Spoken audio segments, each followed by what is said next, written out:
beginning right now.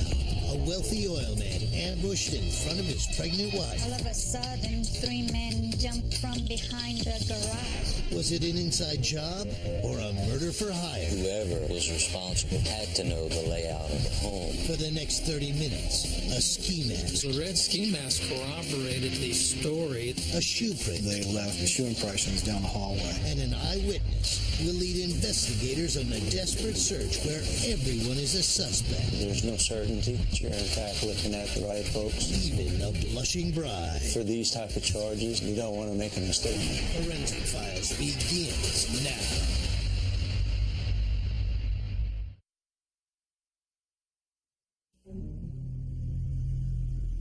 Ron and Rosanna Shaw had just moved into their luxurious new home in Youngsville, Louisiana.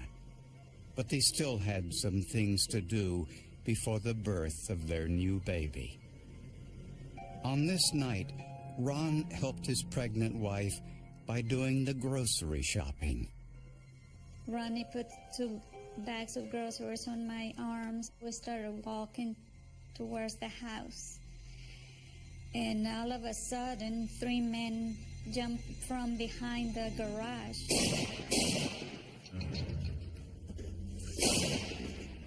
I was in shock. I was just waiting for them to shoot me.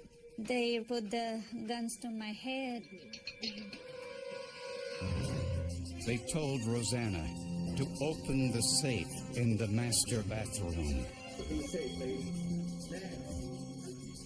I tried to open the safe and I just couldn't. And I was so nervous, I was shaking. Then he said, "You better open it this time or I'm gonna kill you." Rosanna finally remembered the combination. He was disappointed. I guess he was expecting a lot of money, a lot of cash in there, but it wasn't a lot. The men took $7,000 in cash and a box of jewelry. And I thought, okay, now he's gonna kill me. In desperation, Rosanna begged for her life. I got on my knees and I told him I'm pregnant. The killer backed off, but left her with a warning. He said, "If you come out of here, I'm gonna kill you." The men left, and Rosanna called police. 52-year-old Ronald Shaw was pronounced dead at the scene. Police knew right away that this was an inside job. Whoever was responsible for the death had to know the layout of the home, or certainly at least that there was a safe contained inside the bathroom of the home. Rosanna was unable to give a detailed description of the killers because they were wearing masks. I could tell they were young, they were black males, and the first one was wearing a red ski mask with some black around the eyes. He's the one that was very close to me. He had some gold teeth. Ron Shaw was a successful oil man. He had developed the concept of placing global positioning satellite chips in his drill bits, which improved accuracy when drilling for oil. Although the Shaws were a wealthy couple, police weren't sure the motive was robbery. They left jewelry in the safe. They left an additional $5,500 in the safe, gold coins that were valuable. He had $1,133 in his pocket. He had a Rolex watch on his arm, and none of these were taken. And police found the box full of jewelry several hundred yards behind the Shaw's home. We had considered that the motive may have been a murder for hire as opposed to a robbery. The question was, who wanted Ron Shaw dead? Ron Shaw's murder was a major news story in Louisiana and the entire Gulf Coast region. It was huge. It was characterized as a well-organized home invasion of people who the police believe laid in wait for the Shaw family. The victim was portrayed as a very wealthy business executive. And then to have him killed in front of his wife certainly hit a nerve with society in general. The Shaw's home was only a few months old. Not all of the landscaping had been completed, and this produced the first piece of evidence. It's a new construction. There was builder sand in the back of the house, so as the suspects stepped in that sand in the back of the house and went through the house, they left real nice shoe impressions down the hallway. The outside print was preserved with a substance called denstone. Kind of like pancake batter. And you're able to lift those impressions and bring them back to the crime laboratory. Inside the home, investigators lit the hardwood floors from various angles and saw 2 more sets of shoe impressions. Criminalists lifted the prints with gelatin strips. You roll the gelatin with the black side down onto your question shoe impression. And when you peel it off, the adhesive in the gelatin adheres to the dust particles on the floor. With some research, investigators identified the prints outside as a pair of size 10 Nike Air Jordans. The perpetrators inside also wore Nike shoes. One wore the Air Metal Force model, the other the Shox trainers. When police interviewed the neighbors, several of them said they saw a burgundy-colored car parked a short distance away from the Shaw's home. The vehicle was occupied by black males. Either they observed these black males within the vehicle or standing outside the vehicle. But it was parked in front of a vacant lot in this particular neighborhood, so it did stand out.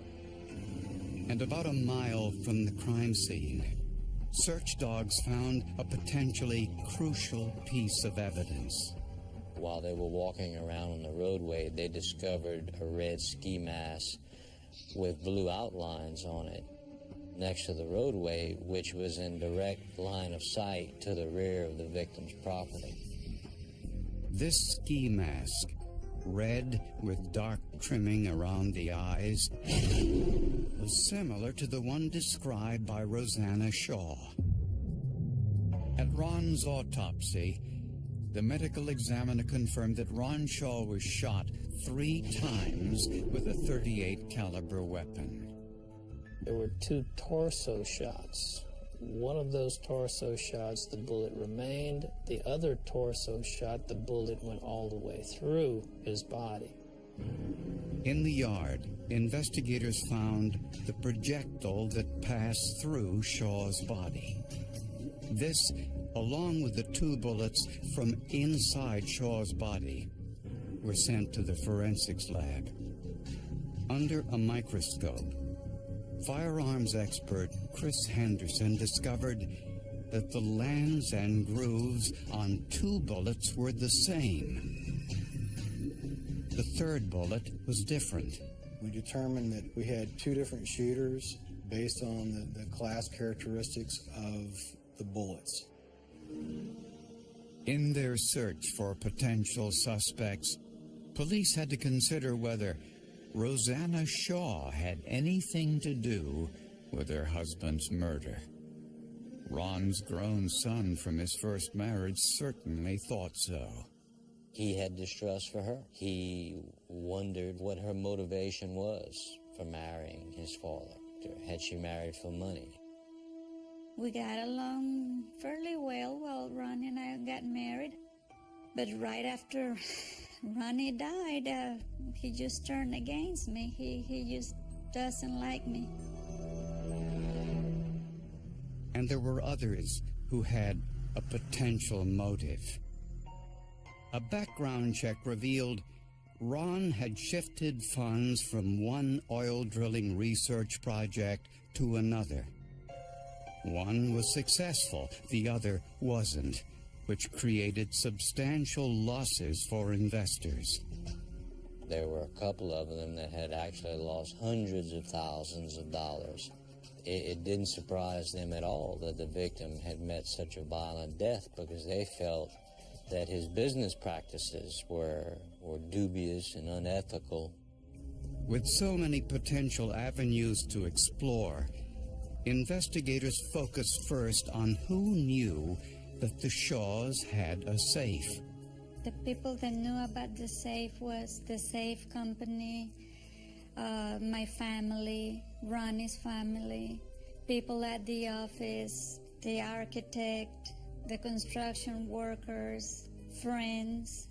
There was a lot of people that could have known about the safe. The general contractor who built the Shaw's home fully cooperated with authorities. Ernest Touchette revealed the names of several disgruntled employees that he felt might play a role, and later added that he also had 2 grandsons that had worked on the home and that had also recently had several run-ins with the law. But investigators dismissed that idea. The perpetrators were black, yet Ernest Touchette and presumably his grandsons were white. And Ron Shaw knew these boys personally. Ernest Touchette came to my husband and asked to hire his 2 grandchildren to keep them out of trouble. You know, they needed to do something. So my husband said, sure. My husband really appreciated the grandfather, Ernest Touchette. So he said, of course, bring your 2 grandchildren and I'll hire them. Police didn't believe the Touchette boys would repay Ron Shaw's kindness in this way. Or would they? The owner of the construction company who had built the Shaw's new home, Ernest Touchette, told police he feared his 2 grandsons might have been involved in Ron's murder. Initially, police thought little of it, since the perpetrators were black and Ernest Touchette was white, until they looked at the mug shots of his grandsons. Shannon Touchette was a black male and was a product of a interracial marriage that his mother had during her earlier years. 17-year-old Shannon Touchette had worked on Ron Shaw's home and would have known about the safe hidden in the master bathroom closet. Investigators went to Shannon's home. He wasn't there, but his mother was, and she was very helpful. She reported to us that she had found some bullets in a black bag that she recalled had at one time also contained ski masks and drugs. Police found the bag in Shannon's bedroom. The drugs and ski masks were gone, but they did find 13 unfired .38 caliber bullets. Investigators wondered whether these bullets matched the ones that killed Ron Shaw. Firearms expert Chris Henderson examined the knurls on the fatal bullets. Knurls are the ridge-like protrusions that hold the lubrication needed to fire them. Henderson then compared those knurls with the knurls on the bullets in Shannon Touchette's bag.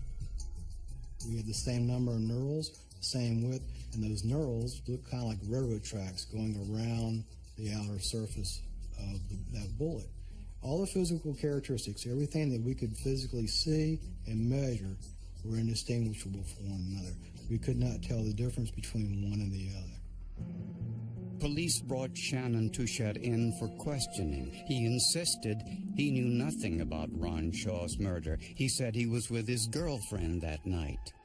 She did verify his alibi and stated that Shannon Touchette was in fact with her in Lake Charles.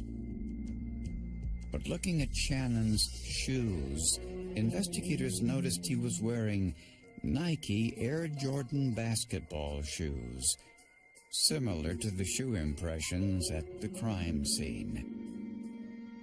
Scientists took casts of Shannon's shoes and compared them to the cast from the impression in the sand outside Ron Shaw's home. We concluded that the shoe impressions at the crime scene were basically indistinguishable from those of Shannon Touchette's shoes. They had the same wear, the same physical characteristics. They were Nike Air Jordan, same size. Shannon's own mother disputed his alibi. She told investigators that Shannon was out with two friends on the night of the murder, Reggie Basel and Ronald Benson, and they were driving a burgundy car, similar to the one witnesses saw near the murder scene.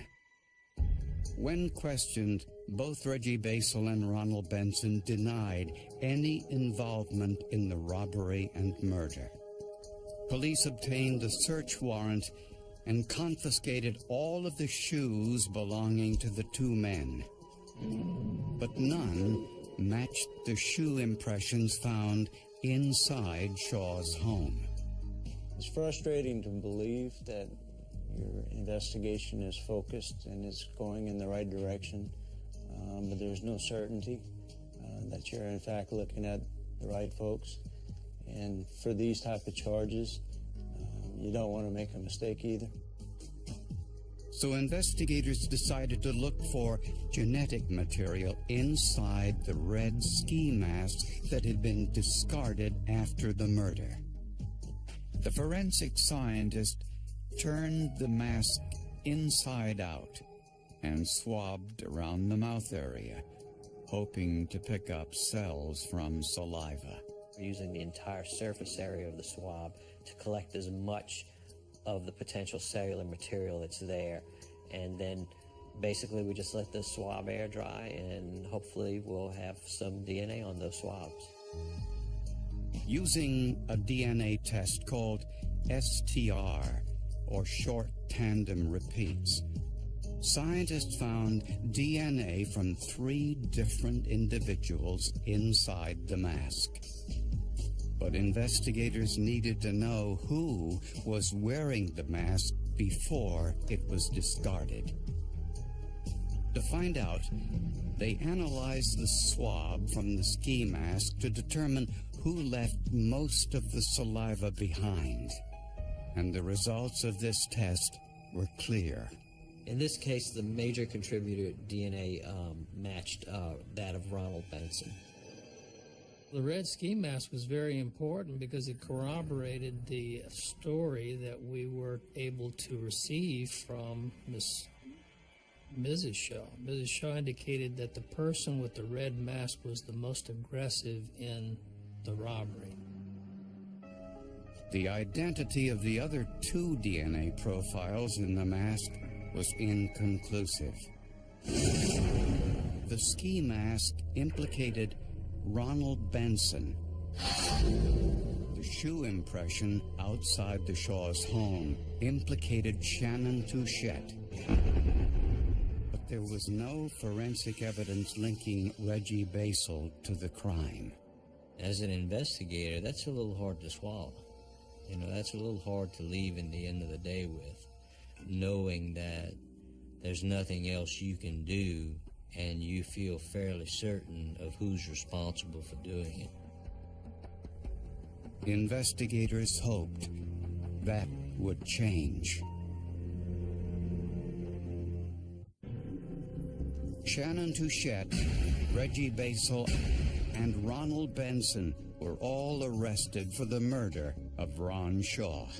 It was decided that the only way was to arrest all three suspects simultaneously and interview them in the same building at the same time, going from room to room until we got the confessions from all of them. Shannon Touchette, the individual that was the ringleader, the one that had the information about the location of the safe, he ultimately turned on his two associates. Shannon admitted that Benson and Basil both participated in the murder. Reginald Ronald was going to go in the house. When she opened the door, I was going to stand outside and wait for her. Shannon said that the motive was robbery. This was how Shannon repaid Ron Shaw for giving him a job at his grandfather's request. Well, I was talking about my job with Mr. Shaw. He was paying me good. I was telling him about that and how he had money and stuff. We started planning for like 2 weeks before, and then we finally went and did it. Prosecutors say the three men drove to Ron Shaw's neighborhood and waited for the Shaws to come home. Witnesses saw the three men loitering in the area.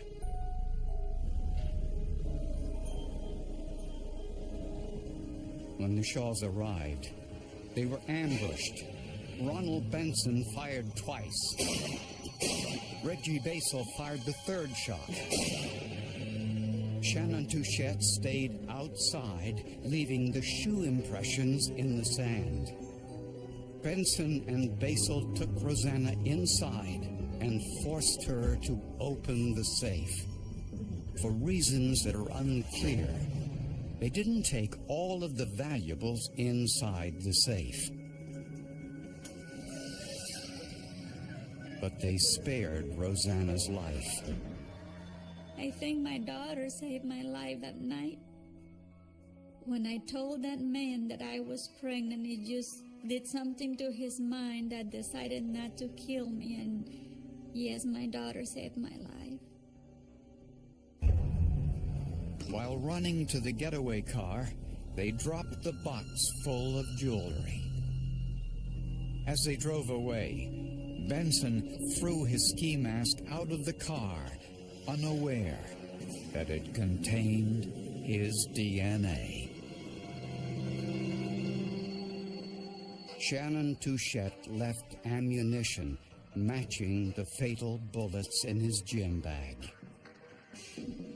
The murder weapons have never been found, nor the shoes that left the impressions inside the Shaw's home. Shannon Touchette and Reggie Basil both pled guilty to first-degree murder and aggravated robbery and were sentenced to life in prison. Ronald Benson chose to go to trial. The jury found him guilty. He got the same sentence, life in prison. Investigators point to the case as a classic example of basic police techniques and forensic science coming together to get a conviction. The forensic efforts on the part of our crime lab were invaluable to a final conclusion in this case. Without them, there would have been no conviction for any of the three defendants. It was amazing to me, about the DNA, the shoe prints, all the evidence they can gather from the crime place, that can help find out who did it. There's a lot of technology. If things are done right, everything falls into place, and sometimes a little bit of luck helps.